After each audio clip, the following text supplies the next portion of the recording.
നിങ്ങൾക്ക് ഏവർക്കും സ്വാഗതം. നമ്മളെല്ലാം ദിനം കണ്ടുകൊണ്ടിരിക്കുന്ന സംഭവങ്ങളെ കുറിച്ച് സംക്ഷിപ്ത രൂപമാണ് നിങ്ങൾ ഇപ്പോൾ കേൾക്കാൻ പോകുന്നത്. ഇവിടെ കേൾക്കുന്ന സംഭവങ്ങൾ ഓരോന്നും നിങ്ങൾക്ക് കേട്ട് പരിചയമുള്ളതായിരിക്കാം, കണ്ടു പരിചയമുള്ളതായിരിക്കാം. കടക്കാം, കണ്ടതും കേട്ടതും ന്യൂസ് ചാനലിന്റെ ഇന്നത്തെ വൈകിട്ടത്തെ പ്രൈം ടൈമിലേക്ക്. ദൈവഭക്തനായ ഹാനോക്കിനെ കാണാനും തികഞ്ഞ ദൈവഭക്തനും ദൈവഹിത പ്രകാരം ജീവിക്കണമെന്ന് ലോകത്തെ പ്രേരിപ്പിച്ചവനുമായ ഹാനോക്കിനെ രാവിലെ മുതൽ കാണാനില്ല എന്ന് റിപ്പോർട്ട് ലഭിച്ചിരുന്നു. വീട്ടുകാരും നാട്ടുകാരും പലയിടങ്ങളിലും അന്വേഷിച്ചെങ്കിലും ഒരു പൊടി പോലും ലഭിച്ചില്ല എന്നതാണ് നമുക്ക് കിട്ടിയ വാർത്ത. ദൈവത്തോടു കൂടി നടക്കുന്നതിൽ പ്രശസ്തനായിരുന്നു ഹാനോക്കിനെ ദൈവം എടുത്തതാണ് എന്ന് വേദപണ്ഡിതന്മാർ എഴുതിയ റിപ്പോർട്ടിൽ രേഖപ്പെടുത്തുന്നത്. എന്നാൽ എല്ലാ കാലത്തെയും പോലെ ചില നിരീശ്വരവാദികൾ പറയുന്നത് ഹാനോക്ക് എവിടെയൊക്കെയോ ഒളിച്ചിരിക്കുന്നതാണ് എന്നുള്ളതാണ്. ഈ അപവാദം ആരും ശ്രദ്ധിക്കരുത് എന്നാണ് വേദപണ്ഡിതന്മാർ അഭിപ്രായപ്പെട്ടിരിക്കുന്നത്. തർശീസ് കടൽക്കരയിൽ അത്ഭുത പ്രതിഭാസം. ഇന്ന് രാവിലെ നമുക്ക് കിട്ടിയ വാർത്ത ഏറ്റവും എക്സ്ക്ലൂസീവായിട്ടുള്ളത് കേട്ടതും കണ്ടതും ചാനലിലാണ് ആദ്യമായി നിങ്ങൾ കേൾക്കാൻ പോകുന്നത്. തർശീസ് കടൽക്കരയിൽ ഒരു തിമിംഗലം ഒരു മനുഷ്യനെ ഛർദ്ദിച്ചിരിക്കുന്നു. ഇതിന് പിന്നിലെ കാരണങ്ങൾ എന്താണ് അന്വേഷിക്കുന്നതിന് വേണ്ടി ഞങ്ങളുടെ പ്രതിനിധി ചേക്കുട്ടി അവിടേക്ക് പറന്നു ചെന്ന് ചേക്കുട്ടിയുടെ റിപ്പോർട്ടിലേക്ക് നമുക്ക് പ്രവേശിക്കാം. ചേക്കുട്ടി കേൾക്കുന്നുണ്ടോ? ചെറിയ സാങ്കേതിക തടസ്സങ്ങളുണ്ടെങ്കിലും കേൾക്കാൻ കഴിയുന്ന ഇപ്പോൾ നിൽക്കുന്ന തർശീസ് കടൽത്തീരത്താണ് കാണുന്നത് പോലെ തന്നെ ഇവിടെ വലിയ ആർത്തിരക്കുന്ന ശബ്ദമാണുള്ളത്. അതോടൊപ്പം തന്നെ നമുക്ക് നോക്കുകയാണെങ്കിൽ ഒരു വലിയ ജനസമൂഹമാണ് ഇവിടെ ഇപ്പോൾ കൂടിയെത്തി നിൽക്കുന്നത്. ജസ്റ്റ് ഇതൊരു ഇതിനെപ്പറ്റി പറയുന്ന ഒരു പ്രത്യേകത ഇതാണ് ജസ്റ്റ് ഇവിടെ ഇപ്പോൾ വരാൻകൊണ്ടിരിക്കുന്നത്. ഇത് എന്തിതാണെന്നാണ് താങ്കൾ പറയുന്നത്? ചേക്കുട്ടി തെളിച്ചു പറയൂ, താങ്കൾ റിപ്പോർട്ടാണ് പറയുന്നത്. അതെ നമ്മളിപ്പോൾ ഇന്ന് രാവിലെയോടുകൂടിയാണ് ഒരു തിമിംഗലം ഈ കടൽത്തീരത്ത് അടിഞ്ഞുകൂടിയിരിക്കുന്നത്. നമുക്ക് ഇവിടുത്തെ പ്രദേശവാസികളിൽ നിന്നും ലഭിക്കുന്ന വിവരം അനുസരിച്ച് ഇന്ന് രാവിലെ ഒരു തിമിംഗലം കടൽത്തീരത്ത് അടിഞ്ഞുകൂടുകയും അതിനുശേഷം ഒരു മനുഷ്യനെ ശബ്ദിക്കുകയാണ്. നമുക്ക് ഏറ്റവും കൂടുതൽ കിട്ടുന്ന വിവരം ഇത് എങ്ങനെ സംഭവിച്ചു എന്നതിനെ പറ്റി നമുക്ക് കൂടുതൽ വിവരം ഇപ്പോൾ നമുക്ക് ഏറ്റവും കൂടുതൽ ലഭിച്ചിട്ടില്ല. പക്ഷേ ഇവിടെ നമുക്ക് കാണുകയാണെങ്കിൽ ആ തിമിംഗലം ഇവിടെ ഇപ്പോൾ വിശ്രമിച്ചുകൊണ്ടിരിക്കുകയാണ്. നമ്മൾ തിമിംഗലമായിട്ട് ഒരു എക്സ്ക്ലൂസീവ് അഭിമുഖത്തിന് വേണ്ടി നമ്മൾ ശ്രമിച്ചുകൊണ്ടിരിക്കുകയാണ്. ജസ്റ്റ് നമുക്ക് ഇതിനെപ്പറ്റി മറ്റു വിവരങ്ങൾ അറിയാൻ നമ്മളിപ്പോൾ താമസിച്ചുകൊണ്ടിരിക്കുകയാണ്. ജസ്റ്റ് പക്ഷേ ഇതൊരു പ്രത്യേക പ്രതിഭാസമാണ് നമ്മളിവിടെ കണ്ടുകൊണ്ടിരിക്കുന്നത്. ഇപ്പോൾ നമുക്ക് നോക്കാം, നമുക്ക് തിമിംഗലം ഇവിടെ കാണാൻ സാധിക്കും. നമ്മുടെ ന്യൂസ് ചാനലാണ് ഒരു എക്സ്ക്ലൂസീവ് ആയിട്ട് ഒരു അഭിമുഖം ലഭിക്കുന്നത്.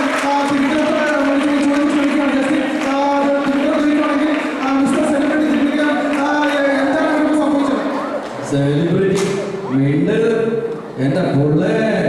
ആ ചെറുക്കന്നെ പള്ളക്കകത്ത് കിടന്ന് കാണിച്ചു കൂട്ടിയ പരിപാടിക്ക് കയ്യും കണക്കുമില്ല. അവനെ വിടുവാൻ പറഞ്ഞത് ദൈവമാണ്. ദയിപ്പിക്കട്ടെ എന്ന് ചോദിച്ചപ്പോൾ വേണ്ട, എന്റെ മോനാണെന്ന് ഒരു പാഠം പഠിപ്പിക്കാനാണ് പോലും. ഇവനാണെങ്കിൽ അടങ്ങി കിടക്കുമോ? അകത്ത് കിടന്ന് ബഹളത്തോടെ ബഹളം. എന്റെ 3 ദിവസം പോയി കിട്ടി. അവസാനം അവൻ തെറ്റ് സമ്മതിച്ചപ്പോഴാണ് ദൈവം ഇറങ്ങി വിട്ടത്. ഇപ്പോ എന്തൊരാശ്വാസം.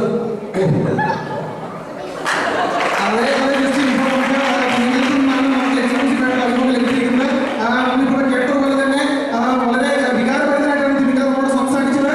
നമുക്ക് മറ്റു പ്രദേശവാസികളിൽ നിന്ന് ഏറ്റവും കൂടുതൽ കിട്ടുന്ന വിവരം അനുസരിച്ച് യോന എന്ന ചെറുപ്പക്കാരനാണ് ഇതിനകത്തെ മെയിൻ വ്യക്തിയാണ് നമുക്ക് പറഞ്ഞിരിക്കുന്നത്. അതുകൊണ്ട് ജസ്റ്റ് നമുക്ക് ഇത് മനസ്സിലാക്കുന്ന ഒരു കാര്യം, ദൈവം പറയുന്നത് കേൾക്കാതെ ദൈവത്തെ ധിക്കരിക്കുക ചെയ്യുന്നവരെ മര്യാദ പഠിപ്പിക്കാൻ ശ്രമിക്കണം. ഒരു പാഠം പഠിപ്പിക്കാൻ ദൈവം പല മാർഗം ഉപയോഗിക്കും എന്നുള്ളതാണ് ഏറ്റവും കൂടുതൽ. ജസ്റ്റ് കണ്ടത് കേട്ട വാർത്തകൾക്ക് തർശീസ് കടൽത്തീരത്ത് നിന്നും റിപ്പോർട്ടർ ജീവനോടൊപ്പം റിപ്പോർട്ട് ചേർക്കട്ടെ.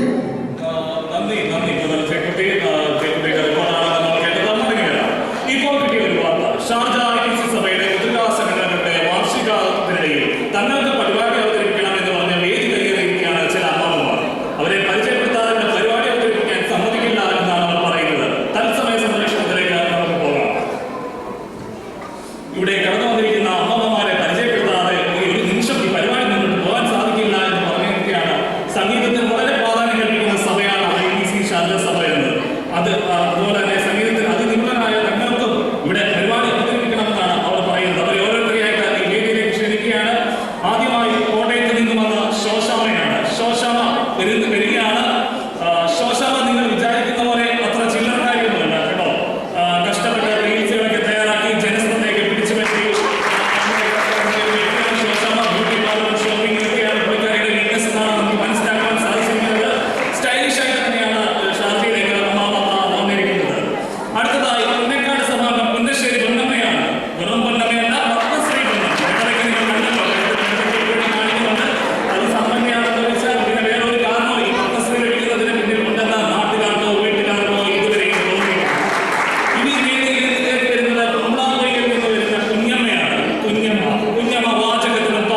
മനസ്സിലായ സഹോദരങ്ങൾക്കും പ്രിയങ്കരിയാണെന്നാണ് സ്വയം പറയുന്നത്. അവസാനമായി പാലശ്ശേരിയിൽ നിന്ന് വന്ന ത്രേസ്യാമ്മ, നല്ലൊരു നർത്തകിയും നടിയുമായ ത്രേസ്യാമ്മ മാർഗംകളിയിലാണ്. രണ്ടാമത്തെ ഇൻവിറ്റേഷൻ കൊടുത്തെന്നും അടുത്ത മാസം വൈറ്റ് ഹൗസിൽ ഗർഭം ചെയ്യുന്നതിൻ്റെയാണ് ത്രേസ്യാമ്മ പറഞ്ഞിരിക്കുന്നത്. അവരെല്ലാവരും അതത് സഭകളിലെ കൊയർ മെമ്പേഴ്സ് ആയതിനാൽ സംഗീതത്തിൽ കൂടെ മാത്രമേ ഇവർ ചോദ്യങ്ങൾക്ക് ഉത്തരം പറയൂ എന്നാണ് നമുക്ക് കിട്ടിയ റിപ്പോർട്ട്. നമുക്ക് അവരെ പരിചയപ്പെടാം. നാട്ടിൽ നിന്ന് വന്നിരിക്കുന്ന അമ്മച്ചിമാർക്ക് ഞങ്ങളുടെ സ്നേഹവന്ദനം.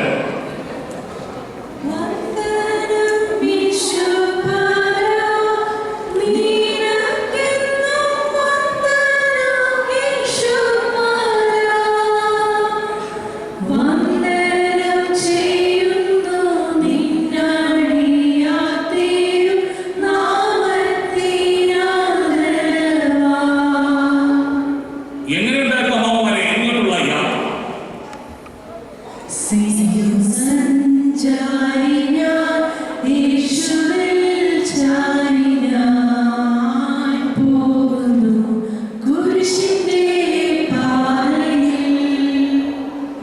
നാട്ടിൽ നിന്നെത്തിയതല്ലേയുള്ളൂ. എങ്ങനെയുണ്ട് ഷാർജ? കേരളമാണോ ഷാർജയാണോ നിങ്ങൾ കൂടുതലായി ഇഷ്ടപ്പെട്ടത്?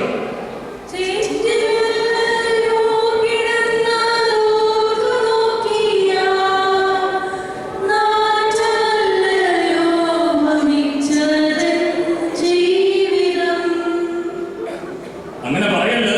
കാരണം ദൈവത്തിന്റെ സ്വന്തം നാട്ടിലേക്ക്, ആ ചെടിയിലേക്കും വീട്ടിലേക്കും ഒന്ന് മടങ്ങി അവിടെ നിന്ന് സമയങ്ങളൊക്കെ ചെലവഴിക്കണം എന്നൊക്കെ ആഗ്രഹിക്കുന്നവരാണ് പ്രവാസികളൊക്കെ. അതിരിക്കട്ടെ, നിങ്ങൾ ഒറ്റയ്ക്കാണോ വന്നിരിക്കുന്നത്? നിങ്ങളുടെ ഭർത്താക്കന്മാർക്ക് എവിടെ?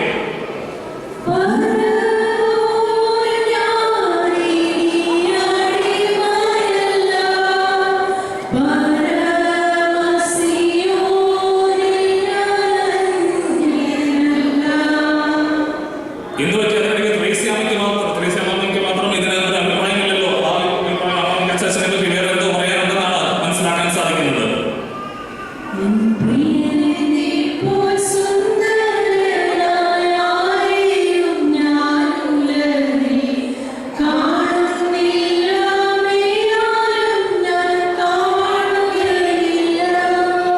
ഓഹോ, അങ്ങനെയാണോ? മക്കളൊക്കെ എന്താ പറയുന്നത്? നിങ്ങളുടെ എല്ലാവരുടെയും സുഖമായിരിക്കുന്നോ? അവർ നിങ്ങളെ നന്നായി നോക്കുന്നുണ്ടല്ലോ അല്ലേ? ആകാശമേഘ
പ്രശസ്ത ഓട്ടക്കാരൻ ജോസൂട്ടി തന്റെ വിജയത്തിന്റെ പിന്നിലുള്ള റോൾ മോഡൽ എന്ന് പറയുന്നത് പൗലോസ് ആണെന്ന് പ്രസ്താവിച്ചിരിക്കുന്നു.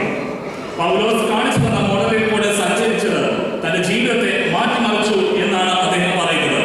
ജോസൂട്ടിയുടെ ജീവിതത്തിലേക്കാണ് നമ്മൾ ഇന്ന് കടന്നു പോകുന്നത്. ജോസൂട്ടിയുമായിട്ട് അഭിമുഖത്തിനായി കടന്നു പോകുന്നത് ഞങ്ങളുടെ റിപ്പോർട്ടർ പറക്കും ബിബിയാണ്. പറക്കും ബിബിയുടെ റിപ്പോർട്ടിലേക്ക്.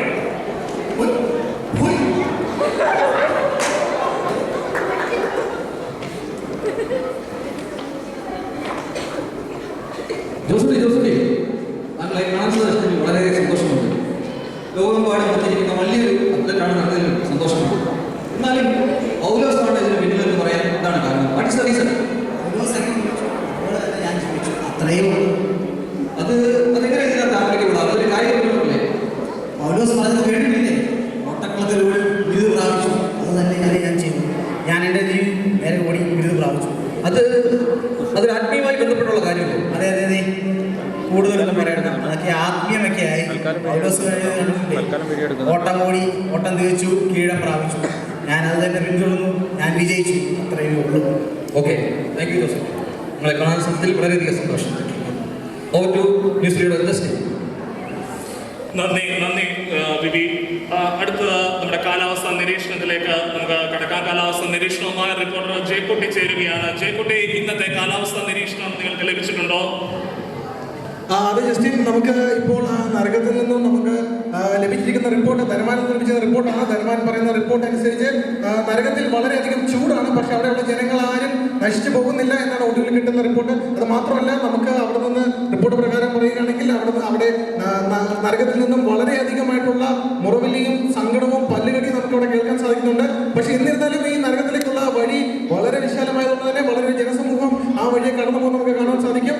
അതേസമയം നമുക്ക് സ്വർഗത്തിൽ നിന്നും ലാസറസിൽ നമുക്ക് കിട്ടുന്ന റിപ്പോർട്ട് പ്രകാരമാണെങ്കിൽ സ്വർഗത്തിലെ അന്തരീക്ഷം വളരെ സന്തോഷകരവും ശാന്തമായിട്ടുള്ള അന്തരീക്ഷമാണ്. പക്ഷേ അവിടെ കടന്നു പോകാനുള്ള സെലക്ഷൻ ക്രൈറ്റീരിയ എന്ന് പറയുന്നത് പ്രമാണ പ്രകാരം ജീവിക്കുക എന്നുള്ളതായതുകൊണ്ട് തന്നെ അവിടേക്കുള്ള ജനത്തിരക്ക് വളരെ ചുരുക്കമാണ് എന്നാണ് നമുക്ക് രണ്ടിടങ്ങളിൽ കിട്ടുന്ന റിപ്പോർട്ട്. ക്യാമറമാൻ ജിനുമോനോടൊപ്പം റിപ്പോർട്ടർ ജയക്കുട്ടി. നന്ദി ജയക്കുട്ടി പറഞ്ഞ പ്രകാരം നരകത്തിൽ വളരെയധികം ചൂടും സ്വർഗത്തിൽ വളരെ ആശ്വാസവുമാണ് എന്നാണ് പറയാൻ സാധിക്കുന്നത്. അപ്പോൾ സ്വർഗത്തിലേക്ക് പോകാനുള്ള സെലക്ഷൻ ക്രൈറ്റീരിയ പാസ്സാവുക എന്നുള്ളതാണ് നമ്മുടെ ദൗത്യമെന്നാണ് ജയക്കുട്ടി നമ്മെ ഓർമ്മിപ്പിച്ചിരിക്കുന്നത്. ഇപ്പോൾ കിട്ടിയ അനൗൺസ്മെന്റ്, സ്വർഗത്തിൽ നിന്നും ലഭിച്ചിരിക്കുന്ന അനൗൺസ്മെന്റ് പ്രകാരം മധ്യാകാശത്തിൽ കർത്താവ് ഏത് സമയവും എത്തുമെന്നും തന്റെ വിശുദ്ധരെ ചേർക്കുവാൻ ഉടനെ കടന്നു വരുമെന്നും അറിയിച്ചിരിക്കുന്നു. അതിനായി ഒരുങ്ങാൻ വിശുദ്ധ വേദപുസ്തകം അനുസരിച്ച് ജീവിക്കാനും അറിയിച്ചിരിക്കുന്നു. ഈ അനൗൺസ്മെന്റോടുകൂടെ ഇന്നത്തെ ന്യൂസ് ഇവിടെ അവസാനിച്ചിരിക്കുകയാണ്. നന്ദി, നമസ്കാരം.